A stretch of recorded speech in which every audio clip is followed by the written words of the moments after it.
하나님 말씀은 신약성경 에베소서 1장 14절 말씀입니다.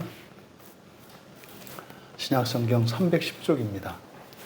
우리 같이 한 목소리로 함께 읽겠습니다. 이는 우리 기업의 보증이 되사 그 얻으신 것을 속량하시고 그의 영광을 찬송하게 하려 하심이라. 아멘. 아멘.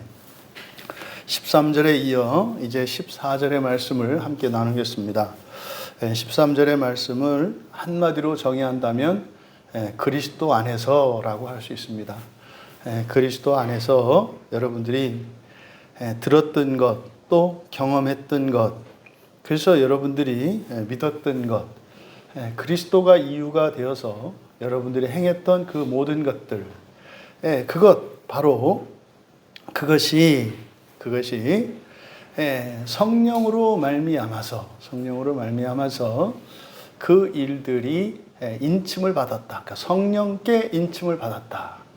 그러면 이 세상에 살았던 많은 사람들 가운데 예수님을 주님으로 영접하고 그리스도, 예수가 그리스도이시며 하나님이신 것을 믿었기 때문에 그들이 했던 또 그들이 들었던 모든 것입니다. 넓게 이야기하면 그러면 그 모든 것들이 성령께 인쳐졌다.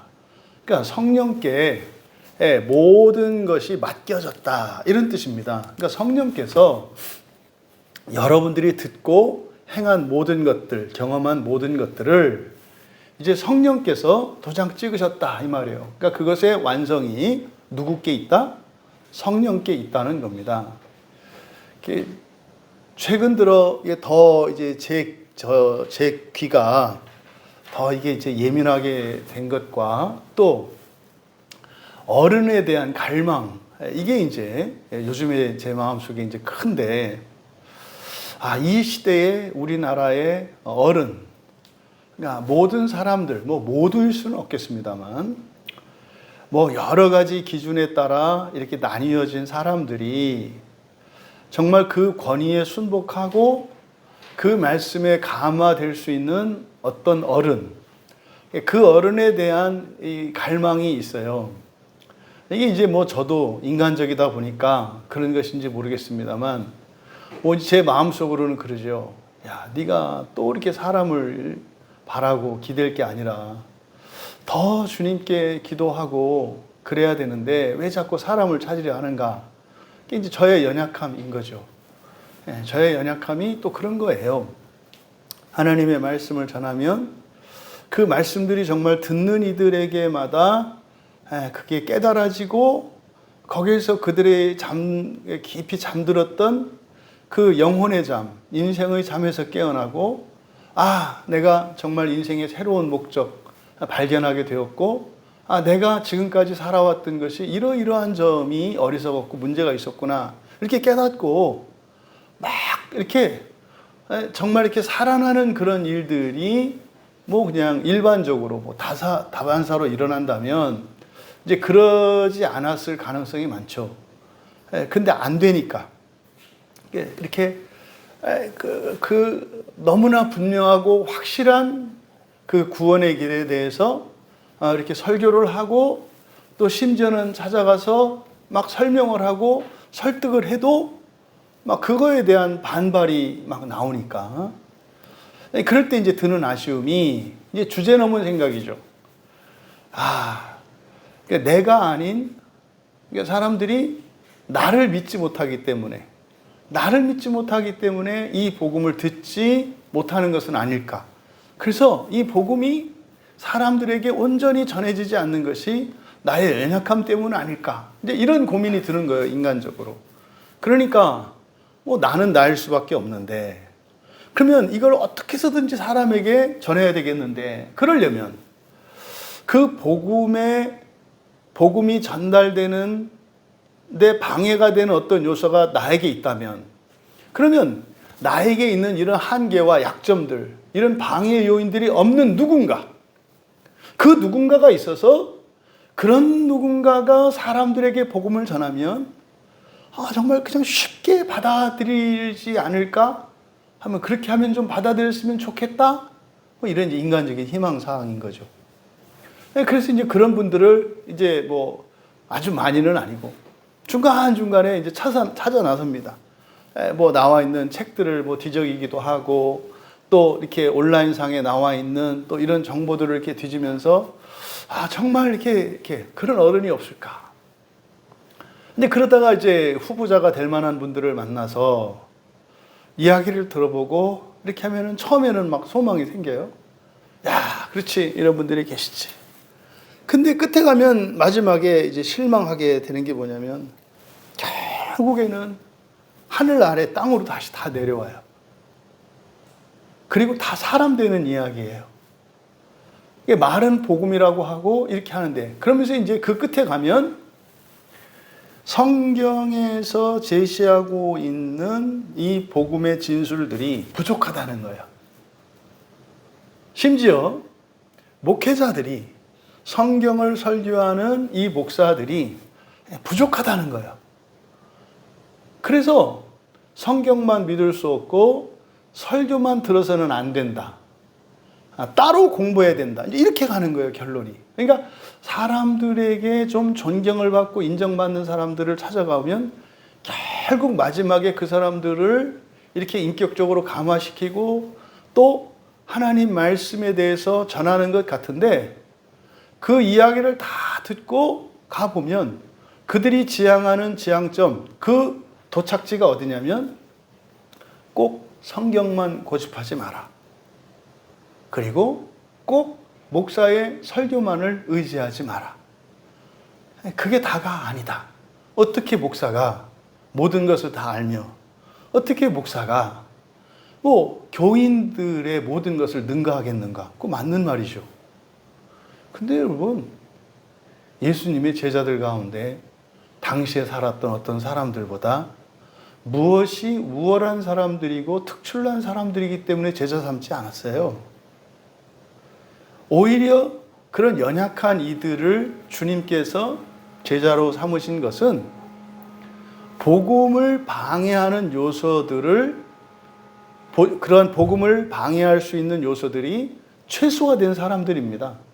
그러니까 인간적으로 뭐 내세울 만한 거 없고 자랑할 만한 거 없고, 뭐 인격적으로나 사회적으로나 모든 면에서 쉽게 말해서 사람들이 볼 때 별 볼 일 없는 사람들을 제자로 택함으로써 그들을 사회적으로 인간적으로 그렇게 입지적인 사람들로 만들어 놓으신 것이 아니라, 그 사람들이 오직 복음만을 전하게 하심으로써 복음 이외의 다른 것은 자신들이 자랑할 것이 없고 내세울 것이 없도록 하신 겁니다. 그것은요, 복음이면 충분하기 때문이거든요. 근데 오늘날 지금 우리 지금 한국에서 일어나는 상황이에요.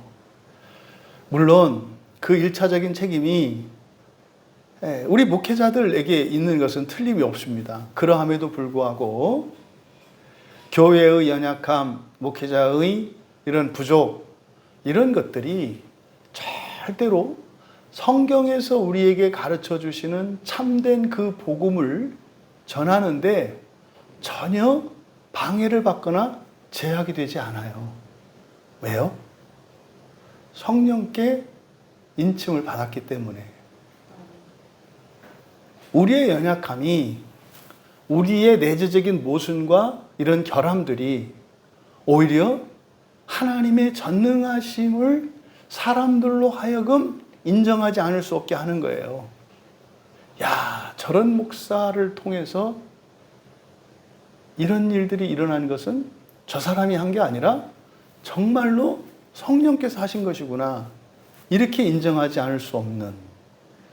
이것이 바로 놀라운 구원의 섭리인 것을 말씀하고 있는 문맥입니다. 그래서 이제 이어서 13절에서 이야기했던, 그러니까 여러분들이 예수님을 믿고 신앙생활을 하면서 들었고 행했던 모든 것들이 때로는 말도 안 되는 이야기를 들었을 수도 있고, 잘못된 지식, 잘못된 정보를 들었을 수도 있고, 심한 경우에는 왜곡된 것을 들을 수도 있어요. 그래도 그것이 전혀 문제가 되지 않는 이유는 뭐다? 이 성령께 인침받았기 때문에. 그러니까 성령께서 그것을 해결할 것이기 때문에 전혀 문제가 안 된다. 여러분, 왜 이런 말씀을 합니까? 왜 이런 말씀을 합니까? 지금 사실은 이 에베소서에서 바로 바울 사도께서 이야기하려고 하는 것이 만유의 통일, 만유의 연합에 대해서 지금 말씀하시려고 하는데, 여러분, 그러니까 어떤 교회, 어떤 목사, 어떤 교단에 있음으로 해서 그 사람의 신앙이 오락가락 할 수 있다면 어떻게 해야 돼요? 잘 골라야 되잖아요. 잘 선택해야 되고. 그러다 누구는 재수가 있고 누구는 재수가 없고 뭐 이렇게 되잖아요. 그러니까 말도 안 되는 이런 생각이 2000년 교회 안에 잔존하고 있었습니다. 근데 바로 13절에서 그런 것이 전혀 문제가 되지 않는다 라고 하는 사실을 말씀한 거예요. 그리고 이제 14절에서 이는 우리 기업의 보증이 되사, 이제 그 인쳤다고 하는 의미가 성령께 인침을 받았다고 하는 의미가 무엇인지 이제 14절에서 설명하시는 거죠. 그러니까 여기서 이는 이라고 되어 있는데 이는 성령입니다. 성령. 바로 앞에 13절에서 성령으로, 그러니까 성령께 그랬죠. 성령께 인침을 받았다. 바로 그 성령에 대한, 그 약속의 성령에 대한 설명이 14절입니다. 그러니까 14절에 이는 할 때 이는 성령이세요. 그러니까 성령이 우리 기업의 보증이시라는 거예요. 성령이 우리 기업의 보증이다. 그럼 여기서 이 보증이라고 하는 말이 뭐런가? 이거 계약금이에요. 여기에 보증이라고 쓴 말은 계약금이라는 말입니다. 그래서 이 계약금을 의미하는 이 보증, 아라본인데, 이 아라본이, 이 보증금이 뭔지 아시죠? 여러분들이 무언가를 계약했을 때 내가 이 계약을 지키겠습니다 하고 보증금을 걸잖아요. 이제 계약금 또는 보증금. 이건 뭡니까?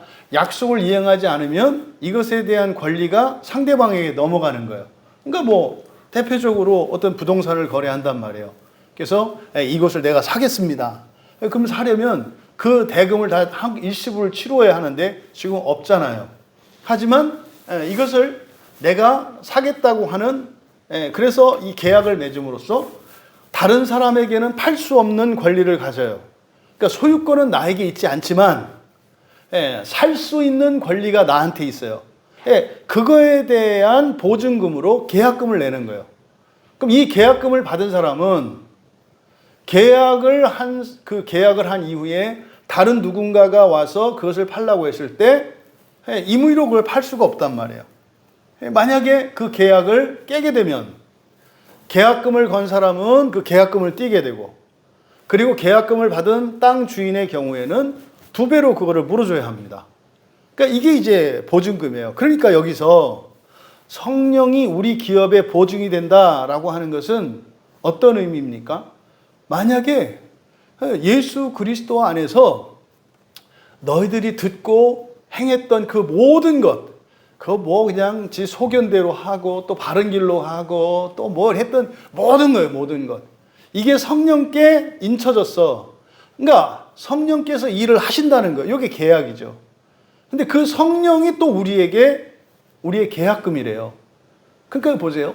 만약에 여러분이 예수님을 믿고 신앙생활에 온 이 모든 것들에 어떤 하자가 있거나 이것으로 인해서 잘못되는 일이 있으면 하나님이 여러분한테 뭘 주신다고요? 성령을 주신대요. 성령을. 그럼 이때 성령을 주신다고 하는 것은 성령 충만이에요. 그럼 여러분이 뭐가 돼요? 여러분이 그냥 하나님이 돼요. 성령은 누구의 영이세요? 성부 하나님, 성부 아버지, 성부 하나님의 영이요, 성자 하나님의 영이시잖아요. 그게 여러분의 영이 된다고요. 그러니까 사실은 우리는 어떻게 해야 돼요? 하나님이 계약을 지키지 않았으면 좋겠다. 이게 합리적인 생각이에요. 여러분들이 계약을 했어요. 근데 그렇게 썩 마음에 드는 땅은 아니었단 말이에요. 마지못해서 그냥 사놨어요. 그런데 딴 쪽에서 더 좋은 땅이 있다는 소식이 들려요. 근데 그걸 계약을 취소하자니 계약금을 떼잖아요. 그때 여러분들이 어떤 생각이 들어요? 저쪽 주인 쪽에서 좀 계약을 깨주면 얼마나 좋을까? 그러면 어떻게 돼요? 계약금도 2배로 돌려받죠? 그리고 지금 내가 사고 싶은 새로 나타난 땅을 살 수 있잖아요. 이런 거죠, 이게. 물론 상식적인 사람은 그렇게 생각 안 하죠. 근데 그럴 수 있다 이 말이에요. 그러니까 지금 그 말씀을 여기서 성령이 우리의 기업이 보증이 되셨다. 그러니까 담보예요, 담보. 성령이, 그러니까 하나님께서 우리에게 성령을 뭐로 맡기셨다? 담보로 맡기셨다. 그래서 만약에 여러분들이 예수님을 믿고 신앙생활을 한 이것이 이렇고 저렇고 많은 다양성이 있는데 교회가 시원찮고 목사가 시원찮고 무엇가 시원찮아서 여러분들에게 해가 되는 일은 있다 없다? 없다는 거예요. 그러니까 왜 우리가 어떤 교회에 있든 어떤 목사에게 있든 뭐 기쁠 수도 있고 속상할 수도 있고 걱정할 수도 있고 뭐 일할 수도 있고 기도할 수도 있고 그렇지만 우리의 마음이 요동칠 필요는 전혀 없는 것이라는 것을 여기서 성령이 우리의 계약금 되신다. 이렇게 말씀을 한 거예요. 또 그 얻으신 것을 속량하시고 그의 영광을 찬송하게 하려 하심이라. 먼저 이제 기업에 대해서 우리가 살펴볼 건데 이렇게 좀 본문의 의미가 잘 드러나지 않을 수 있어서 대략적으로 14절의 의미를 우리가 살펴보고 그리고 구체적으로 기업이 뭔지 이제 따로 살펴보겠습니다. 그러면 그 얻으신 것, 밑줄 치시라 그랬죠? 여기서 그 얻으신 것이라고 하는 것은 페리포에시스. 이게 지금 번역을 새로 해야 되는, 그러니까 단어를 새로 만들어내야 되는 아주 중요한 단어라고 말씀을 드렸어요. 이 페리포에시스, 이것을 이제 저는 전적인 창조라고 이제 번역을 합니다. 페리포에시스. 그러니까 이것은 뭐냐면 완전하게 창조가 이루어진 상태. 사람의 경우에, 그러니까 하나님의 창조는 첫 창조와 새 창조가 있단 말이에요. 첫 창조와 새 창조. 그래서 첫 창조된 것, 이게 창세기 1장의 사람이고 이것이 사실상 많은 사람들이 바라는 거예요. 완전한 사람.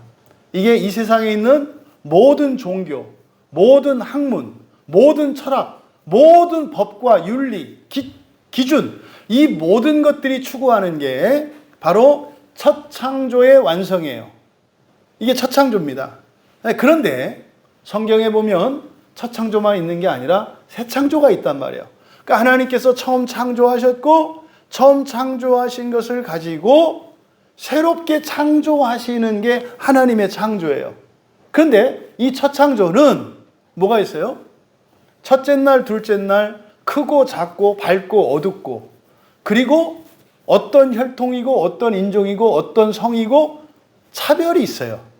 이걸 질서라고 합니다. 차별이 있다고요. 이 첫 창조의 특징은 이 차별이 질서예요. 그래서요, 여기에는 첫 창조의 인과론이 있잖아요. 우리들이 여러분들이 흔히 알고 있는 인과론. 씨 뿌린데 콩 난다. 콩 심은데 콩 난다. 이게 인과론이거든요. 근데 저주는 뭐예요? 콩 심은데 콩 안 난다. 이게 저주잖아요. 그러니까 이 첫 창조 세계라고 하는 것은 저주받기 이전부터 이런 차별과 구별이 있어요. 이걸 질서라고 해요. 그런데 이 첫 창조 세계의 질서를 사람이 거부했어요. 내가 질서를 이루겠다. 그 사실은 마귀의 속임에 넘어간 거죠. 내 마음대로 살아보겠다. 내 기준에 따라 살아보겠다. 그렇게 됨으로써 첫 창조의 질서조차 깨져버렸어요. 그래서 이게 엉망진창이에요. 그러니까요.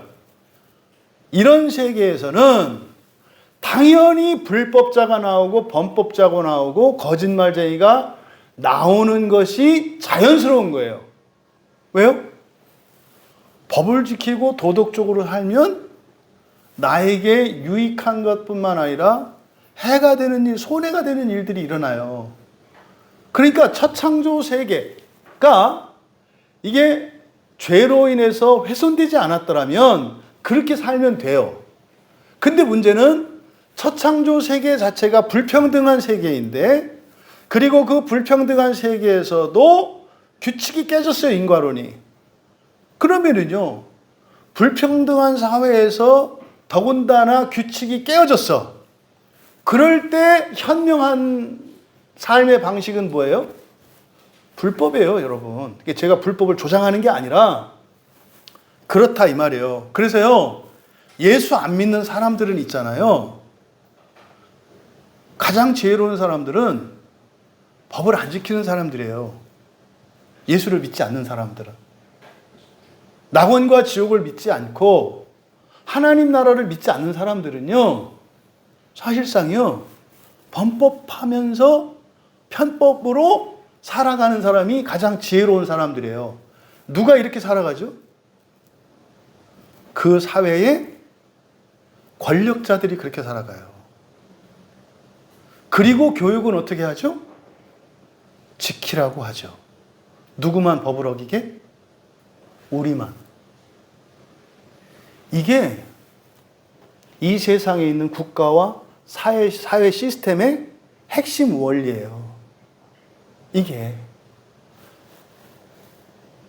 그러니까 많은 사람들이 어렸을 때부터 법을 지켜야 되고 착하게 살아야 되고 이렇게 살아요. 그런데 그 사회의 지도자들이 그렇게 살면 이게 도덕적인 국가가 돼요. 이게 사실은 플라톤이라고 하는 철학자가 꿈꿨던 이상세계예요. 그런 도덕적인 인간, 지성적인 인간, 철학적인 인간, 이 사람들이 지도자가 되는 거예요. 그리고 질서를 회복하는 거예요. 왜? 그래서 어느 사회에서나 지도층들은 불법과 탈법과 편법이 있어요. 그거를 돕는 사람들이 누구예요? 변호사들이고 법조인들이에요. 그걸 합법화해서 만드는 게 누구예요? 그게 국회의원들이에요. 여러분, 이 세상에 교회가 없다면, 하나님의 새 창조가 없다면 저는 이렇게 안 삽니다. 도둑이 되든지 혁명가가 되든지. 왜요? 나의 질서로 바꿔야 돼요, 세상을. 지금 보세요. 여러분들이 제 이야기를 듣고 오늘 우리나라의 현실을 이렇게 보시면, 아, 그동안 내가 저런 사람 때문에 막 화가 나고, 이 나라가 왜 이런가 이랬는데, 그게 아니고, 저 사람들은 아주 세상적인 지혜가 있는 사람이구나. 원래 저렇게 해야 이 세상에서는 성공한가를 알았구나. 또, 노골적으로 표시하지 않은데 그런 권력의 자리에 있어요. 근데 그런 거에 대해서 적극적으로 그것을 고치려고 하지 않아요. 아, 저런 사람들은 뒤로 불법을 행하는 사람들이구나. 이게 이 세상의 정체라고요. 근데 성경은 첫 창조만 있고, 첫 창조가 아담의 불순종으로 인해서 저주받은 이후로 끝난 게 아니라 뭐가 있어요? 새 창조가 있다고요. 새 창조가. 바로 우리는 그 새 창조 안에서 살아가기 때문에 그렇게 불법과 편법을 하지 않는 거예요. 만약에 그것도 없이 그렇게 살면 매일 피해의식만 갖죠. 교회 안에 있는 제 추정입니다. 과반수 이상은 자기가 믿는 예수로 인해서 기독교인 된 거에 대한 피해의식이 많아요. 내가 예수를 믿기 때문에 이거밖에 못 산다. 이런 생각을 갖고 있다고요. 그건 뭐예요? 사실은 예수 안 믿어도 그렇게밖에 못 살 건데요. 예수 믿어서 그렇다고 거짓말하는 거거든요. 핑계 삼는 거거든요. 그러니까 여러분, 그리스도인은 우리도 이 첫 창조 세계에 속해 있기 때문에 차별적이고 불평등 속에서 살아나고 다른 사람들보다 불리한 조건 속에서 태어났고 살아왔고 그럴 수 있어요. 근데 이건 똑같단 말이에요. 예수를 믿는 사람이나 믿지 않는 사람이나. 그런데요, 달라지는 건 뭡니까? 그런 우리의 한계와 부족들을 극복할 수 있는 거예요. 뭘로? 믿음으로. 이때 믿음이라는 게 뭡니까? 예수 그리스도의 능력인데, 그게 지금 바울 사도는 여기서 뭐라고 그러는 거예요? 성령이라고 말씀하는 거예요. 그렇잖아요. 여러분들이 과거에 어떻게 사셨든, 현재 어떤 결함이 있고 결핍이 있든, 여러분 중요한 건 그게 아닙니다. 그리스도인은요, 못하고 없어서 힘든 게 아니에요. 그 첫창조 세계에 살아가는 사람들은 없고 할 수 없어서 어쩔 수 없이 당하는 인생이에요. 그리스도인은 아니라니까요. 이게 그리스도인들에게 깨달아지지 않고 있어요.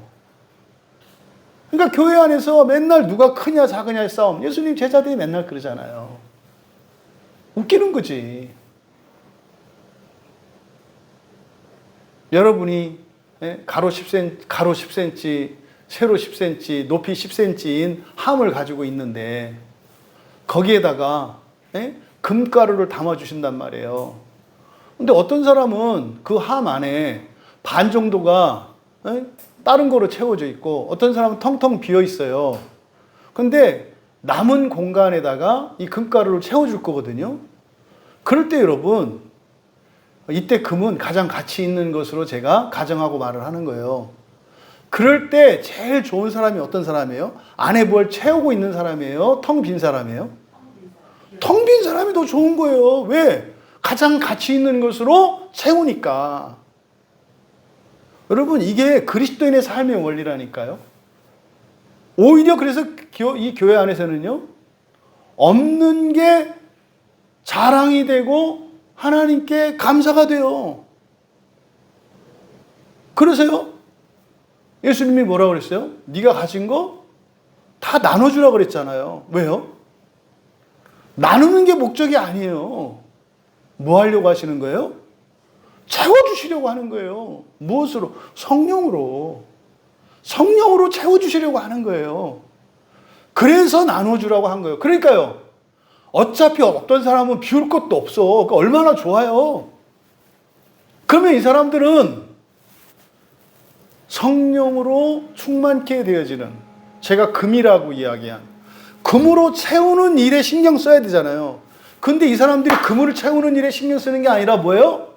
남의 뒷박을 자꾸 봐요. 저 집은 그래도 쌀이라도 있네. 나는 그것도 없는데. 저기는 보니까 500원짜리 동전이라도 있네. 난 그것도 없는데. 그거 하느라고 주님 앞에 가서 채워주시옵소서를 안 하는 거예요. 근데요, 처음 어쩌다가, 처음이나 좀 그러네. 평생 이 대박 들고 다니면서, 집사님은 뭐 있어? 뭐 있어? 아니, 우리 콩 한 쪽도 나눠 먹는데 바꿔 먹을까? 그래, 이게 그리스도의 사랑이지. 무언 짓 하고 있는 거요? 해야지. 중요한 건 그게 아니라 뭐예요? 비우는 거잖아요. 근데 평생 뭘로 채울까? 어떻게 하면 똑같이 채울까? 이게 마르크스가 이야기한 사회주의, 그 공산주의의 기본이에요. 각자의 뒷박에 채워진 걸 다 내놔라. 그래서 어떻게 하자? 똑같이 나누어서 채우자. 이게 공산주의의 핵심 원리예요. 그러니까요, 막스도 성경을 잘 아는 사람이고 하나님을 믿는 사람이에요. 근데 그 사람이 만들어낸 유물론은 결국 뭡니까?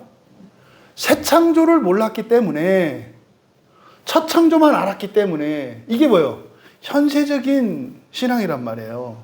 물질적인 기복관이란 말이에요.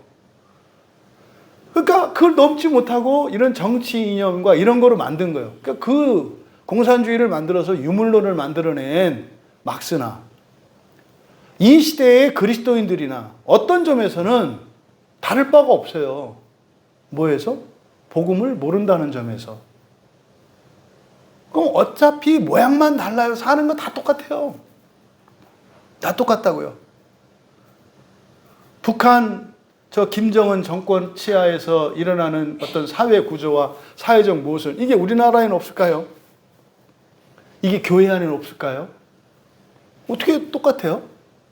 더더군다나 뭐 우리나라야 뭐 그렇다 치더라도 교회 안에, 북한 안에 있는 이런 어떤 구조적인 제도적인 사상과 이념적인 어떤 모순과 부조리들이 교회 안에는 없어야 할 거 아니에요.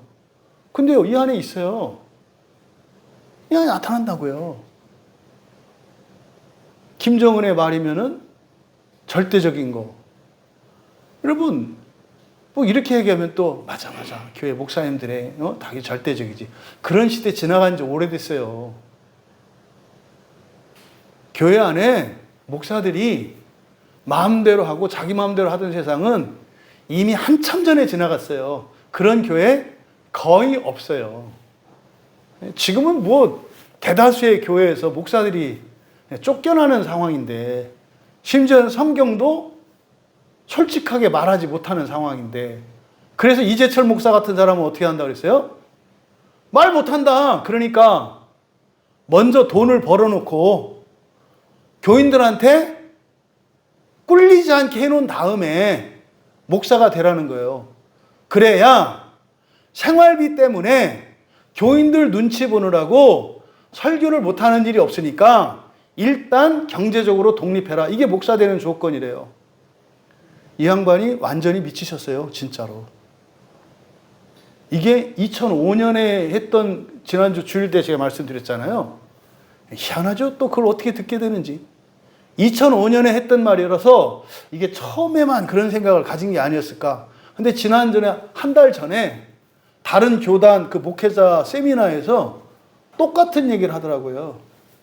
그러면서 막 열변을 토해요. 왜 이 시대의 목사들이 교인들한테 교인들 눈치 못하고 말을 못하는지 압니까? 이 얘기는 뭐예요? 나는 돈이 있어서 내 쫓기든 말든 내 마음대로 다 할 수 있었다, 이 얘기예요. 그러면서 당신들은 왜 교인들 눈치 봐? 여러분, 돈이 있으면 눈치 안 보고 돈이 없으면 눈치 봐야 돼요? 웃기는 얘기를 하잖아요. 왜 이런 일들이 일어난다? 새 창조를 모르기 때문에 그래요. 새 창조의 핵심이 뭐예요? 성령의 보증이라고요. 성령의 보증. 그런데 이게 그 얻으신 것을 속량하시고, 그러니까 성령께서 하시는 일이 무엇인지를 나타낸 거예요. 그럼 여기서 그 얻으신 것이라고 하는 것이 바로 페리포에시스라는 말인데, 전적인 창조. 전적인 창조. 전적인 창조는 뭐예요? 첫 창조의 인간으로서의 완전. 사람들이 바라는 거예요. 돈 많고, 인격 좋고, 건강 좋고, 인물 좋고, 신분 높고, 뭐 가정적으로, 개인적으로, 사회적으로 사람들에게 부러움 받을 만한 거. 이게 첫 창조의 완성이에요. 이게 사람들이 바라는 행복이잖아요. 다 바라지도 않아요. 그것에 하나만 바라지. 그런데 왜 페리포에시스라고 그랬을까? 이것은 완전한 전적인 창조. 다시 말해서 새 창조도 완성된 것을 말해요. 그래서 첫 창조와 새 창조가 완성된 거. 이것을 페리포에시스라고 했다. 그래서 이거를 부득불 지금은 전적인 창조 또는 전적으로 창조된 자, 이 본문에서는 그래서 전적인 창조라고 제가 번역을 한 거예요. 그래서 그 얻으신 것이니까 전적으로 창조된 자들, 이렇게 되는 거예요. 전적으로 창조된 자. 이건 뭐예요? 사실은 이게 부활의 상태를 말하는 거죠. 부활에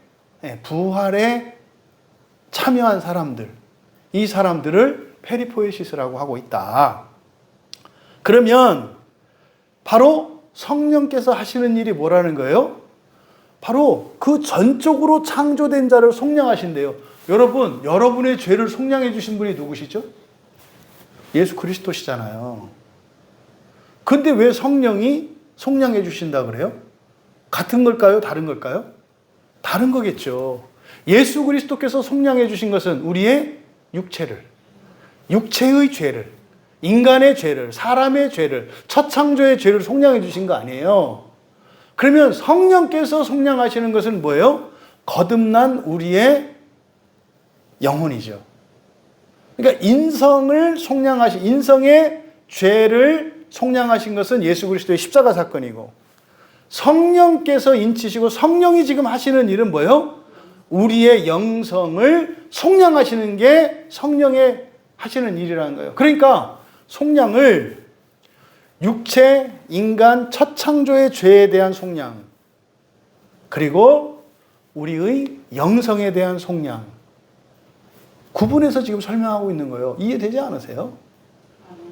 그래서 페리포에시스라고 하는 말을 통해서 사람의 완성은 인성만 완성해서 되는 게 아니라 무엇도 완성해야 된다? 영성도 완성해야 된다. 이게 예수님의 양성론이라고 그랬잖아요.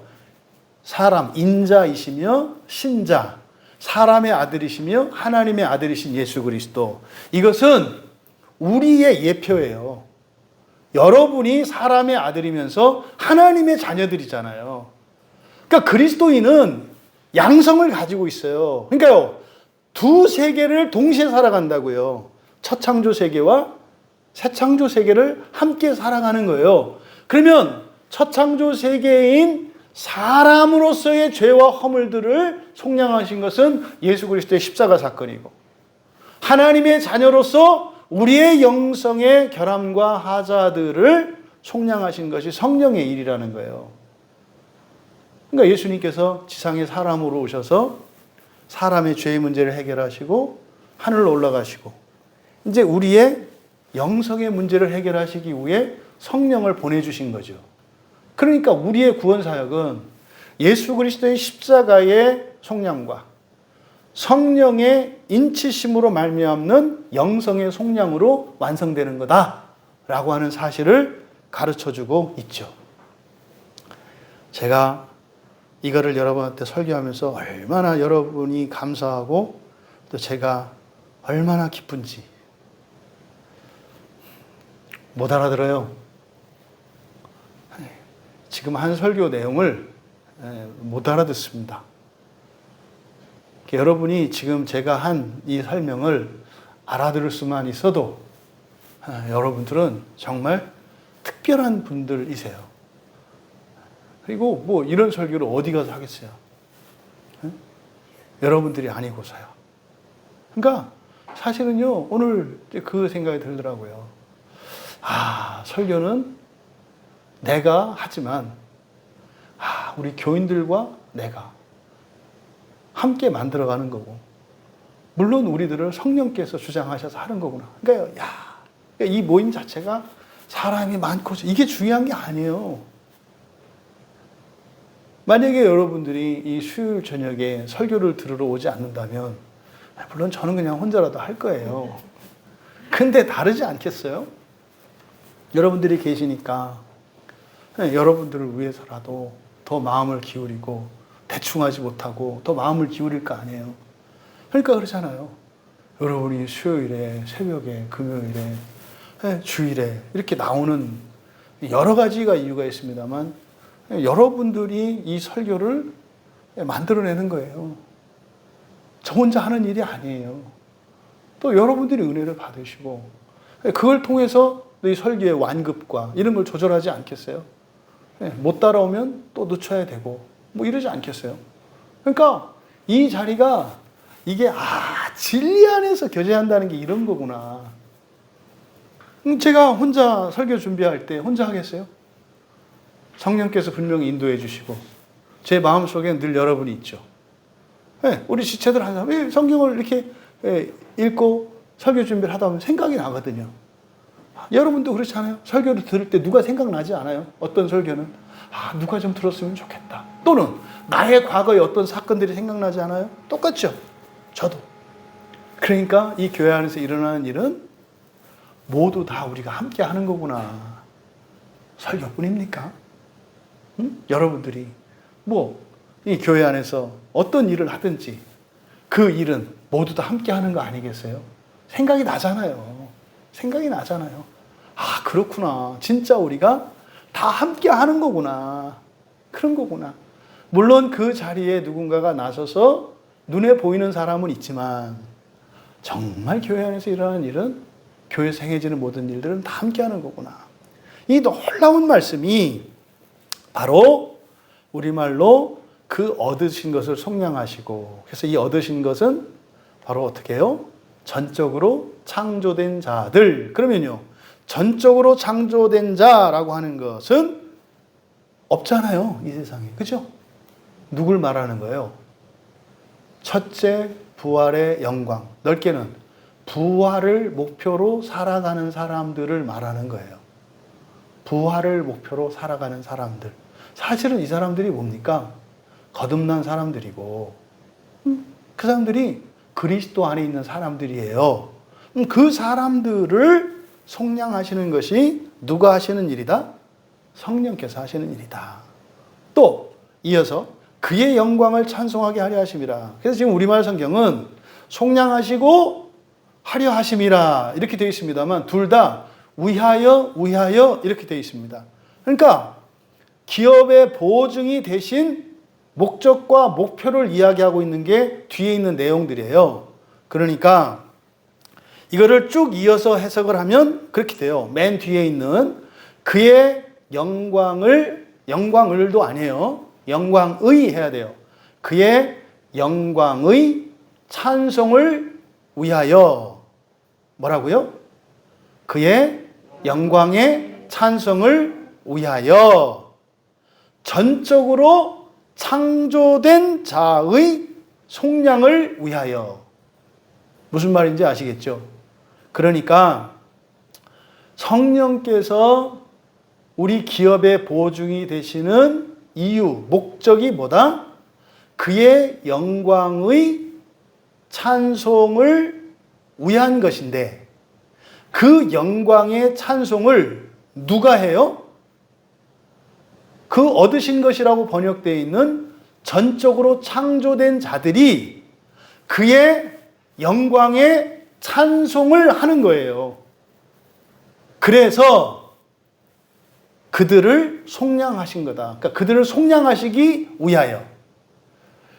여기서 그러면 그의 영광의 찬송을 위하여 라고 말씀을 드렸는데, 그의 영광의 찬송을 위하여, 이게 소유격이니까 이걸 어떻게 써요?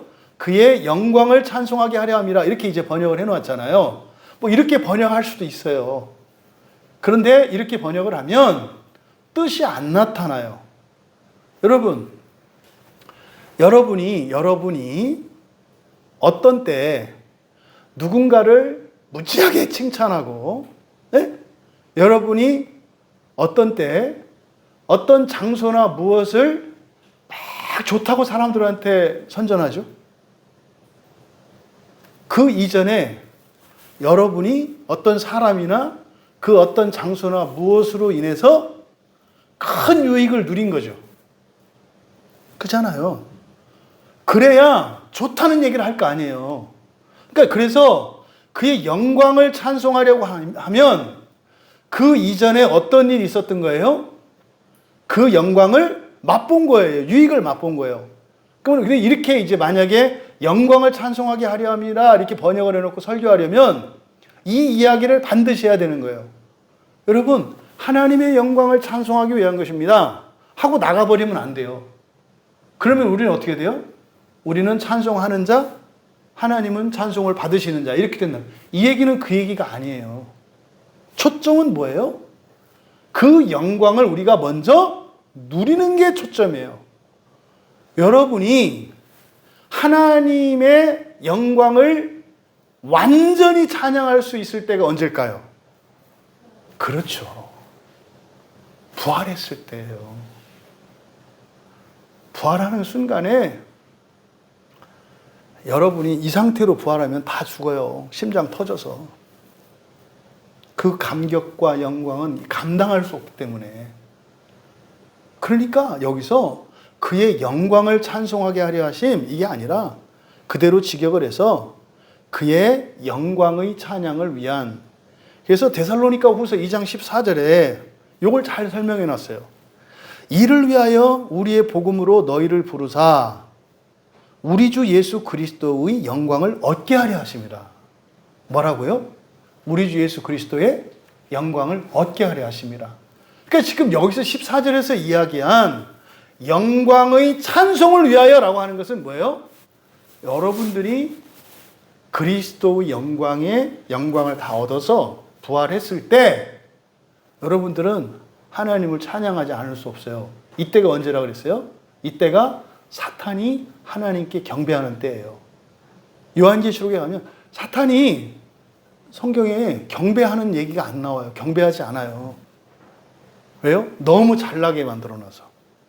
그것도 우리가 닮아가지고 하나님을 너무 사랑하니까 우리 하나님을 막대하잖아요. 똑같아. 이 막이 닮은 게 이런 거예요. 사랑해주고 아껴주면 더 못된 짓을 해. 이게 마귀성이에요. 이게 마귀성. 그러니까 바로 여기서 바로 그의 영광의 찬송을 위하여라는 말이 바로 부활을 말하는 거예요. 그럼 그게 누가 그걸 찬양할 수 있어요? 페리포에시스. 전적으로 창조된 자라야 그거를 찬양할 수 있죠. 그러니까 14절의 내용을 정리하면 성령은 우리 기업의 보증이 되신다. 뭐뭐뭐를 위하여 그의 영광의 찬양을 위한 전적으로 창조된 자의 속량을 위하여 성령은 우리 기업의 보증이 되신다. 이렇게 된 거예요. 내용은 무슨 말인지 아시겠죠? 그러면 마지막 끝 부활에 대한 얘기예요. 부활 때문에 성령께서 우리 안에 계시다 이 말이에요. 그러면 사람들이 성령께 뭘 구해요? 부활을 구합니까? 아니면 이 세상의 물질과 사람의 완전함을 구합니까? 번지수가 잘못됐어요. 번지수가 잘못됐다고요. 성령이 하시는 일은 무엇의 완성을 위한 거예요? 첫 창조예요? 새 창조예요? 새 창조라고요. 새 창조. 새 창조를 위하여 우리 안에 오셨고 그 일을 하시는 분이에요. 그러니까 새 창조 하시는 분한테 빵 좀 주세요. 어불성설이다 이 말이에요. 그러니까 얼마나 많은 사람들이 지금 성령에 대한 오해가 있는지. 성령 하는데 성령이 뭔지도 모르고 맨 귀신 같다가 성령이라고 그러지. 병 고쳐주고 뭐 해주고 이러면 성령이라고 그러지. 그거는 천사들이 하는 일이라니까요. 그러니까 사탄에게도 마귀에게도 귀신에게도 그런 능력이 있다 없다? 있어요. 원래 천사들이 그런 능력을 가지고 있다니까요. 사탄도 천사니까 당연히 있죠. 성령은 그런 일을 하시는 분이 아니에요. 성령은 뭐 하시는 거예요? 페리포에시스, 전적으로 창조된 자를 속량하시는 거예요. 우리를 거룩하게 하시는 거예요. 예수 그리스도는 당신이 십자가에서 내어주심으로 속량하셨죠. 그것은 구약의 레위기에 계시되어진 구약의 제사법을 이루심으로써 그렇게 된 거예요. 그러면요, 새 창조를 위한 속량은 어떻게 될까요? 새 창조를 위한 속량? 마음지경이에요. 여러분의 마음을 바꾸고 여러분의 전 인격을 변화시키는 거예요. 그래서 속량이라고 하는 것은 완성을 성령께서 보증하시고 그리고 죽어도 하기 싫어하는 우리들을 어떻게 해서든지 할 수 있도록 격려하시고 위로하시고 때로는 겁도 주시고 하면서 하는 게 이게 성령의 속량이에요. 예수 그리스도의 속량과 성령의 속량, 이것을 구분해서 말씀하고 있는 놀라운 본문이에요. 자, 그렇다면 이제 이런 얘기를 들으면 이제 뜬구름 잡는 얘기 같아요. 그래서 결국 성령은 이 다음에 부활을 위해서 한다는 얘기구나. 우리의 현실에 대한 얘기는 뭐 그냥 우리가 각자 알아서 하라는 거구나. 그게 아니죠. 그래서 우리의 현재의 삶에 대한, 다시 말해서 하나님께서 약속하신 복과 기업이 있잖아요. 그거를 앞에서 우리의 기업이라고 얘기한 거예요. 우리의 기업의 보증이 되사. 그럼 이 기업 안에는 우리의 영성의 완성뿐만 아니라 우리의 인성의 완성. 다시 말해 새 창조의 완성뿐만 아니라 첫 창조의 완성도 내포되어 있는 것이 요 기업이라는 말이에요. 그러니까 성령께서 하시는 일이 우리 영혼의 일만, 영성만 이렇게 하는 게 아니라 또 우리의 현재, 우리의 삶의 이러한 필요들을 채워주시고 하는 일들이 또 일어나는구나. 이것을 이제 기업이라는 말로 설명을 하신 거예요. 여러분, 하나님의 기업이 뭡니까? 여러분들이 알고 계신 기업. 하나님의 기업. 그냥 좋은 거. 그죠? 좋은 거. 그래서 사실 이 기업이 잘 정리되어 있지 않아요. 아브라함에게 하나님께서 기업으로 주신 게 뭐죠?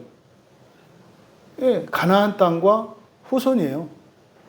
자손과 그리고 그 땅을 주셨다고요. 그리고 거기에 뭐예요? 부귀영화를 주셨죠. 아브라함이 받은 기업이에요. 그것만 있나요? 근데 아브라함이 받은 기업 중에 아브라함의 자식 외아들도 아니죠. 장자였던 이스마엘, 이삭. 그러면 아브라함에게 주신 기업은 그 자녀들에게 상속돼야 되잖아요. 그러면 이스마엘에게도 기업이 있을까요? 없을까요? 있어야 맞죠. 아버지니까. 아브라함이 아버지니까. 이삭에게 기업이 있을까요? 없을까요? 있죠. 그러니까 이삭의 기업이 있고 이스마엘의 기업이 있겠죠. 또 이삭과 이스마엘의 자식들에게도 기업이 있겠죠. 당연한 거잖아요. 근데 오늘날 사람들이 하나님의 기업 이렇게 이야기했을 때 무엇이라고 생각하는가? 가나안 땅 하나로 한정하지 않아요? 가나안 땅 그잖아요. 그러면 우리 그리스도인들이 지금 여기에서 언급한 이 기업이라고 한 이 말이 헬라어로는 클레로노미아라는 말이에요. 클레로노미아. 이 클레로노미아라고 하는 말은 구약 성경에 나할라라는 말의 번역입니다. 나할라. 출애굽기 15장 17절에 그런데 사실상 이 나할라라고 하는 말만 기업이 있냐면 또 다른 의미의 기업이 있어요. 헬레크라는 말이 있어요. 그러니까 옆에다 공간에다가 기업 밑줄 치시고 클레로노미아 그리고 나할라 이렇게 써 놓으시고 그러니까 이 클레로노미아는 히브리어로 나할라의 번역어예요. 그럼 1차적으로 이 기업이라고 번역된 클레로노미아 구약 성경에 있는 나할라가 의미하는 바는 무슨 뜻일까? 이거는 공동으로 받는 땅이에요. 공동 소유. 대한민국 땅은 뭐 헌법에도 있잖아요. 우리나라의 국토, 우리나라의 땅, 우리나라의 영토에 대해서 대한 헌법에 규정되어 있잖아요. 각 나라마다 그 나라에 속해 있는 그 나라의 땅은 어디예요? 땅뿐만 아니라 하늘과 바다도 다 해당이 되죠. 근데 이거는요, 그래서 우리나라 그러잖아요. 대한민국이 우리나라 그러잖아요. 근데 여러분이 우리나라에 여러분 땅을 얼마나 갖고 있나요? 사람마다 다르죠? 지금 뭐 고속도로 했는데 뭐 누구 땅 있다고 난리 하는 거예요. 그렇지? 그렇잖아요? 우리는 거기 땅 관두고 딴 데 땅이라도 좀 있었으면 좋겠잖아요? 근데 없잖아요? 그러니까요, 우리 땅, 우리나라 할 때는 우리나라에 속한 땅과 하늘과 바다를 의미해요. 그러니까 우리나라에 있는 것은 사실은요, 대한민국 국적을 가지고 있는 모든 사람의 공동 소유죠. 이게 여기서 클레로노미아라고 번역된 이 단어의 의미예요. 이 기업은. 그러니까 이 기업은 뭐에 관한 거다? 공동 소유에 관한 거예요. 공동 소유. 공동 소유. 날라가. 그런데 나할라 말고, 그러니까 클레로노미아 말고 헬라어로 메리스라는 말이 있어요. 메리스. 메리스는 몫이에요. 몫은 전체 영토, 전체 중에서 내 것이죠. 그러니까 우리나라 전체 땅은 클레로노미아고 클레로노미아 안에 사람들이 가지고 있는 자기 땅, 자기 등기로 되어 있는 거 있잖아요. 이거는 메리스라고 한다고요. 메리스. 그러니까 클레르노미아는 공동소유, 메리스는 그것에 나눈 일정 부분, 이렇게 이해하시면 돼요. 그러니까 이거는 히브리어로 헬레크입니다. 헬레크. 그래서 이 헬레크와 나할라, 히브리어에 클레르노미아와 메리스, 지금 따라오고 계시죠? 네, 그러니까 그냥 기업, 분깃 이렇게 이해하세요. 우리말로 기업과 분깃. 기업이라는 말은 전체 공동 소유를 말한다. 분깃은 내 것을 말한다. 그럼 나라는 그만두고 여러분 집으로 해요. 여러분 집, 여러분 가족들이 가지고 있는 현찰이 다 다르죠. 그것을 분깃이라고 한다고요. 그러면 여러분 가정의 재산은 여러분 가족들이 가지고 있는 동산, 부동산 전체를 합친 게 여러분 가족의 공동 재산이잖아요. 이걸 기업이라고 한다고요. 아버지가 가진 거, 엄마가 가진 거, 아들이 가진 거, 딸이 가진 거, 모든 거 합한 거를 기업이라고 하고, 그 가운데 여러분이 마음대로 할 수 있는, 여러분이 소유하고 있는 것, 그것을 분깃이라고 한다. 그래서 기업은 클레로노미아, 분깃은 메리스, 이렇게 이해하시면 돼요.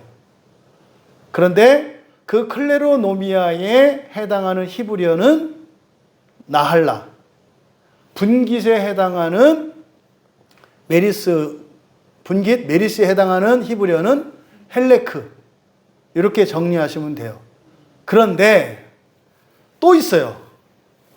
이 기업을 나타내는, 기업과 분깃을 나타내는 구약 성경의 단어가 또 하나 있는데, 고랄이라는 말이 있어요.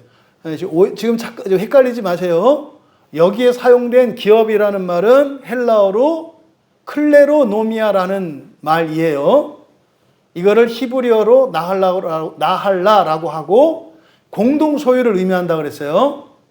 그런데 이 기업의 의미를 여러분에게 지금 자세히 설명해야 되는 이유는, 그리스도인이 예수를 믿었을 때 받는 기업이 있어요. 공동으로 받는 게 있고, 개인적으로 받는 게 있고, 은혜로 받는 게 있고, 자기가 수고해서 받는 게 있다고요. 그러니까 이게 주일에 우리가 했던 구원이라고 다 똑같은 것이 아니다. 그 상급과 관련해서 이게 바로 기업이라는 이 말로 번역되어진 이 기업, 이 분깃, 이것을 통해서 상급의 개념을 우리가 정리할 수 있다는 거예요. 그래서 지금 정리를 하고 있는 거예요. 지금 여기에 기업이라고 번역된 말은 클레로노미아, 히브리어로는 나할라, 이거는 공동 소유를 말한다. 됐죠?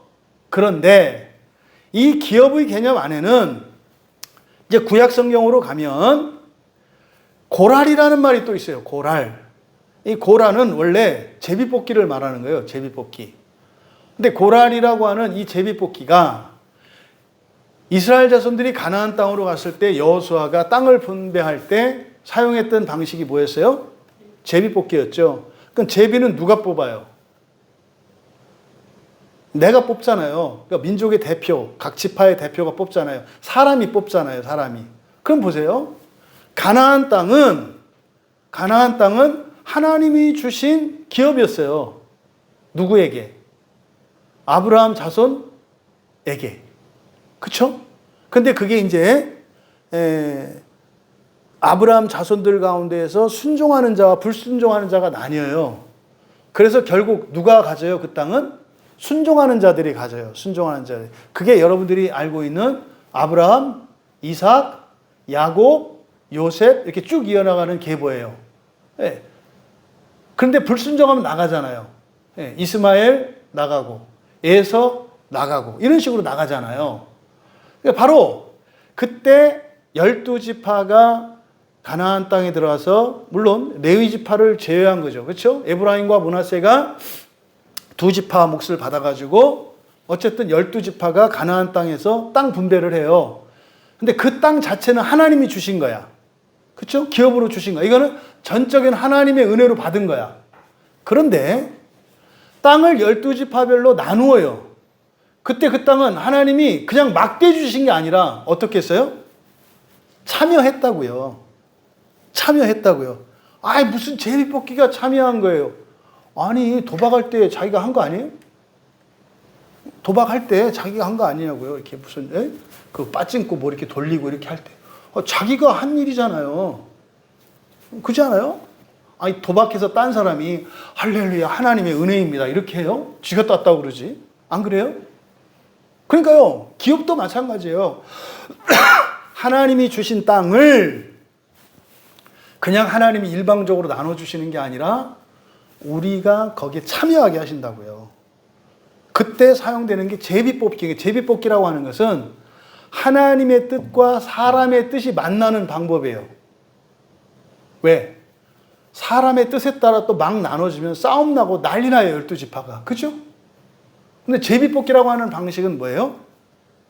내가 그 일을 하지만 하는 그 사람에게 가장 최적합한 땅의 크기와 위치와 특성을 하나님이 정하셔요. 그러니까 제비뽑기는 하나님과 사람이 동시에 하는 일이에요. 제비뽑기라는 게. 그래서 여러분들이 보세요. 예수님을 믿고 살아가는데 다 똑같이 살지 않잖아요. 그게 뭐예요? 12지파의 땅이 다 다르잖아요. 그러면은 여러분들이 살아왔던 인생 있잖아요. 그게 뭐라고 얘기하는 거예요? 제비뽑기라고 얘기하는 거예요. 그게 제비뽑기라고. 그럼 여러분들이 못마땅해 하는 분들이 있을 거예요. 나는 그거 하고 싶지 않았는데 나는 그걸 제비 뽑지 않았어요. 그런데 지금 이렇게 살아요. 아니에요. 여러분이 제비 뽑은 거예요. 제비 뽑는 게 뭐예요? 여러분들의 선택이에요. 인생을 살면서 여러분이 하는 선택이 다 제비 뽑기라고요. 제비 뽑기는 이렇게 눈 감고 주머니 넣어서 꺼내는 거. 이렇게 하니까 불확실한 거라고 얘기를 합니다만 여러분들은 제비를 그런 식으로 뽑지 않아요.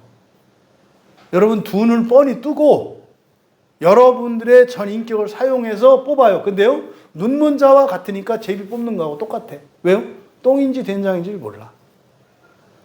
어떤 게 금이고 어떤 게 돌덩어리인지를 모른다고요. 그러니까 눈뜬 장님처럼 제비 뽑기를 해요. 이게 인생이에요. 모르고 살면. 그러니까 알면 당연히 금덩어리를 집어야 되는데 꼭 그 순간에 이 도깨비가 씌었는지 망령이 씌었는지 돌덩어리가 금으로 보여서 잡아가지고 쫙 해가지고 막 그냥 쩔쩔매고 이만한 거 들고 집에 왔는데 집에 오니까 돌덩어리로 변하는 거예요. 이게 마귀가 하는 짓이고 우리의 거짓이 이 거짓 감정과 거짓 지성이 만들어내는 거예요. 그 여러분들이 후회하잖아요. 그때 이렇게 했더라면. 오늘 뭐 신문에 난 거 보니까 애플이라고 하는 그 기업이 우리나라 전체 국민 총 생산의 뭐 1.6배라든가 1년 우리나라 1년 전체에서 벌어들이는 수익이 1.6배를 애플이라는 회사가. 근데 그거 아십니까? 그 회사가 지금부터 한 10년 전에 1.5달러인 것밖에 안 됐어요, 주식이. 10년 전. 그게 멀지 않잖아요. 우리 교회 생기기 바로 전이에요. 그때 1.5달러니까 그냥 뭐 간단하게 뭐 계산하기 쉽게 1,000원으로 샀고, 1,500원 정도 했다고 하나가. 근데 그 주식이 지금 10배 이상 올랐죠. 그때 여러분이 그것만 딱 사놨어도 재산이 그냥 확 올라. 근데 사람들이 그때 그거 안 사요. 지나고 나서 뭐 이렇게 이러거든요. 그러면, 그것뿐입니까? 뭐 대장동 같은 경우에는 뭐 1억이면 1,000억 되고 막 이러는데, 했으면 어떡하. 이게 제비뽑기라니까요. 인생은 제비뽑기예요. 그러니까요, 그거를 하나님 탓할 필요 없다. 제비를 뽑는 것은 여러분이고, 제비를 뽑을 때 그것에 대한 피해를 최소화하고 우리가 견딜 수 있도록 조치하시는 게 하나님이 하시는 일이에요. 제비뽑기 인생에서 하시는 일은 우리가 인생을 포기하지 않도록 잘못되더라도 최소한 견딜 수 있을 만큼 하나님이 보장하시는 게 인생이라는 제비뽑기예요. 제비뽑기 인생이에요. 그러니까 여기서 바로 이 고랄이라고 하는 이 기업과 관련해서 이 고랄이라는 말이 있는데 이 고랄, 이것도 분깃이라고 번역이 되어 있어요. 분깃, 목이라고도 번역되어 있어요. 하지만 전부 기업 안에 있는 거예요. 그러니까 이거는 고랄이라는 말이 의미하는 것은 기업과 관련해서 사람의 참여, 사람의 능동적 참여와 사람의 선택권, 사람의 책임성을 나타내는 말이 이 고랄이라는 말이에요. 그래서 이 고랄이라는 말이 구약 성경에서 가장 중요한 복음을 드러내는 가장 중요한 본문 중에 하나가 레위기 16장이에요. 레위기 16장은 대속죄 제사를 기록하고 있는 본문이에요. 거기에서 아사셀 염소가 나와요. 염소 2마리를 택하는데 하나는 하나님께 드리고 하나는 광야로 보내요. 이거를 제비를 뽑아서 우리가 선택을 해요. 이게 뭘까요? 종말론적으로 적용하면 낙원에 가든지 지옥에 가든지 선택하는 거예요. 하나는 염소 2마리인데 제비를 뽑아서 아사셀 염소를 사람이 택해요. 사실은 그 염소의 운명이 사람의 운명에 대한 예표예요. 그럼 어디로 가요? 광야에 가서 무겁고 뜨겁고 추운 그곳에 가서 나중에 굶고 목말라서 그리고 뙤약볕과 밤의 추위에 얼어 죽어요. 이게 아사셀 염소의 최후예요. 이게 종말론적으로 지옥을 상징해요. 보니까. 또 한 마리 양은 하나님께 이렇게 드려져요. 거룩한 제물이 돼서 하나님께 드려진다고. 이게 낙원에 가는 거잖아요. 종말론적으로. 이것이 사실 그 아사셀 염소. 그 아사셀 염소가 되어서 속죄를 위해서 나가는데 그 속죄는 사실은 야곱, 이스라엘. 야곱이 어떻게 아버지 이삭의 기업을 물려받게 됐죠? 사기쳐서. 그렇죠? 아버지를 속였잖아요. 아버지 이삭이 눈먼 것을 이용해서 엄마랑 작당을 해가지고 그 야곱의 엄마 리브가가 하와의 현신이에요. 남편을 속여가지고 먹게 만들었던 하와의 현신이 리브가예요. 리브가가 이제 남편을 속여서 이제는 어떻게 해요? 하지 말아야 할 짓을 하잖아요. 그래서 야곱이 그때 속여가지고 한다고요. 그러니까 이 대속죄 제사할 때 이 아사셀 염소라고 하는 이것은요, 바로 조상 이스라엘의 죄를 속죄하는 거예요. 왜로? 광야로 떠났던 야곱을 상징하거든요. 그래서 그의 죄를 속죄하기 위해서 아사셀 염소를 보내요. 그러니까 그거는 거슬러 올라가면요, 리브가가 하와의 현신이라면 그 아사셀의 조상의 속죄는 이스라엘뿐만 아니라 거슬러 올라가서 누구의 속죄까지 되겠어요? 하와의 속죄까지 되겠죠. 그 중요한 본문이 레위기 16장이에요. 그때 이제 선택한 것 이렇게 돼요. 선택. 그때 선택이라고 하는 게 이게 고랄이라고 번역되어 있습니다. 고랄이라는 단어의 번역입니다. 또 마나라는 말이 있어요. 마나. 이 마나라고 하는 이것은 각 개인의 소유, 그러니까 전체의 일부에 속하는 분깃, 그렇죠? 분깃의 일부가 또 마나예요. 분깃의 일부가 마나. 그러니까 전체 크기로 쭉 따지면 어떻게 돼요? 기업이 있고, 분깃이 있고, 또 개인의 복. 이것도 이제 분깃이라고 번역이 되어 있어요. 그러니까 공동 재산이 있고, 우리의 재산이 있고, 나의 재산이 있고, 이게 다 기업이에요. 성경에서 말하는. 그러니까 구약 성경에는 이렇게 구분이 되어 있어요. 하나하나. 근데 신약 성경에서는 이게 둘로 구분이 되어 있다고요. 클레르노미아와 메리스로. 그래서 기업이라고 할 때 여러분들이 이 기업이라고 하는 이 말의 의미를 이해하셔야 된다. 그래서 첫째, 공동재산을 말할 때가 있고, 또 중간 공동재산을 말할 때가 있고, 개인의 재산, 개인의 몫을 말할 때가 있다. 이해되시죠? 이게 포함되어 있어요. 기업 안에는. 그러니까 우리나라, 우리 집, 그 다음에 나 이렇게 돼 있잖아요. 이게 이제 성경에서 말하는 기업의 개념이라는 거. 그 다음에 또 하나 이 고랄이라는 말을 통해서 알 수 있었던 게 뭐였어요? 하나님이 거저 주신 것과 바로 이렇게 전체의 기업들, 또 우리 가족의 기업, 우리 가족의 복, 나의 분깃, 이것을 결정할 때 하나님이 일방적으로 하시는 게 아니라 어떻게 하신다? 우리도 참여하게 하신다. 그러니까 여러분들이 하는 만큼, 여러분이 원하는 대로. 그러니까 그리스도인도 자기가 원하는 것과 목표를 분명히 세우셔야 하고, 그것을 위한 여러분의 선택이 있어야 해요. 그랬을 때 하나님이 주시기로 한 모든 것 가운데에서 몫이 달라질 수 있다는 거예요.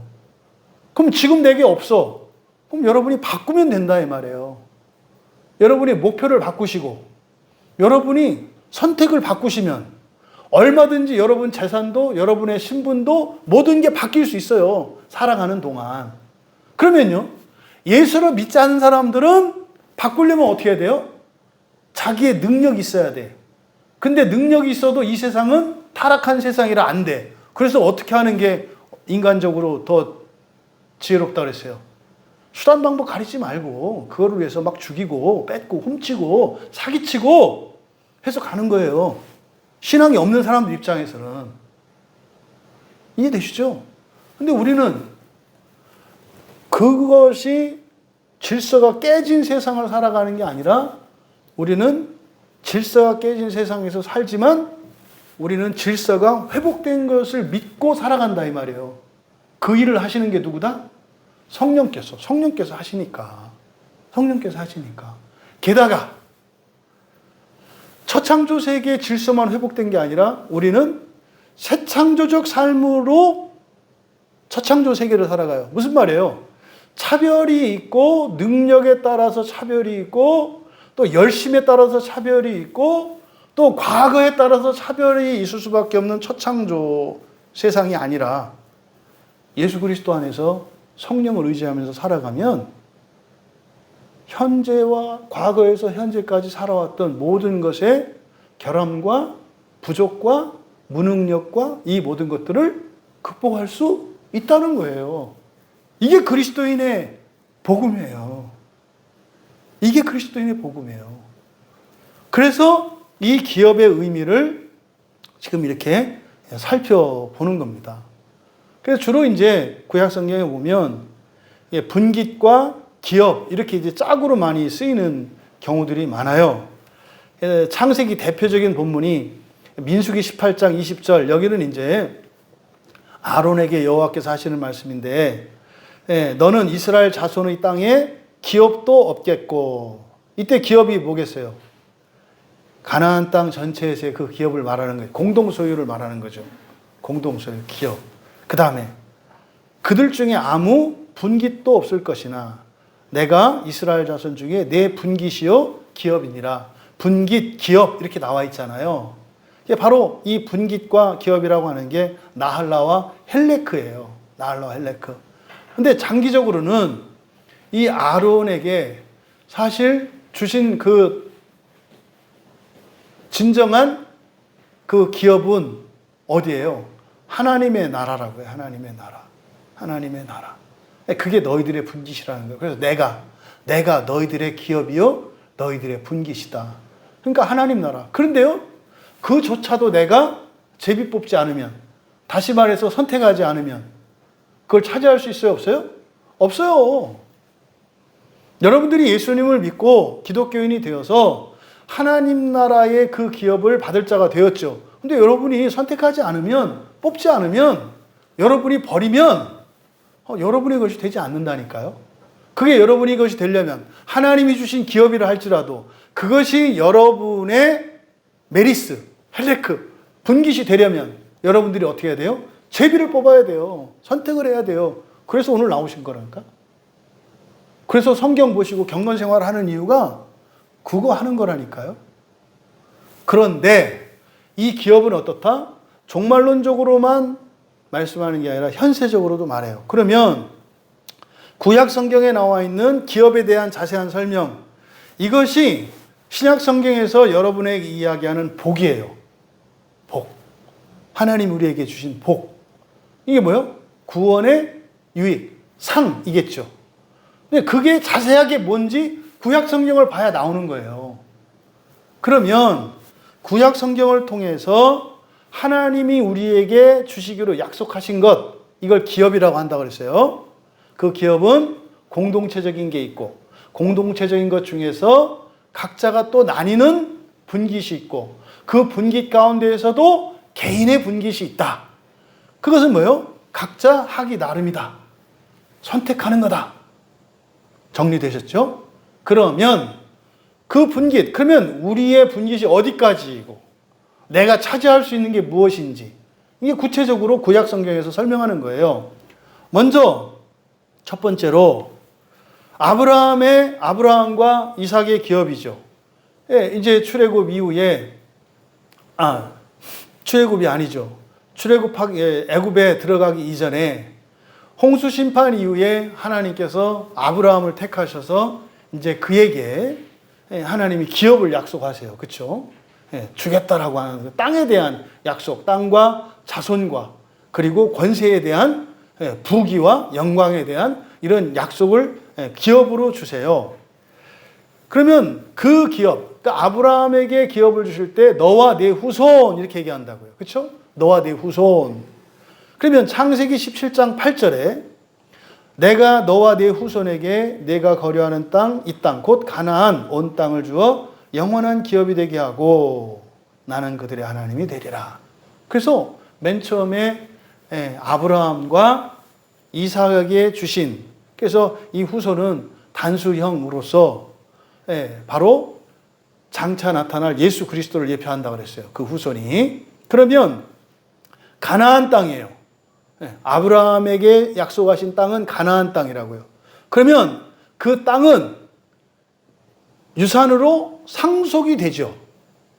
그게 이제 창세기에 나온 내용이 그 땅을 유산으로 물려받은 그 상속자에 대한 이야기예요. 그러면 그게 이삭의 기업이 되는데, 그러면 이삭에게 물려진 그 땅이 이제 야곱과 에서와 야곱이라고 하는 쌍둥이 두 아들이 있는데, 그 땅이 누구에게 물려져요? 이삭의 차남인, 원래 장자인 에서에게 그 땅이, 지금 제가 헷갈린 것 같은데, 이삭에게 두 아들이 있잖아요. 그렇죠? 야곱과 에서. 그런데 원래는 장자인 에서가 받아야 돼요.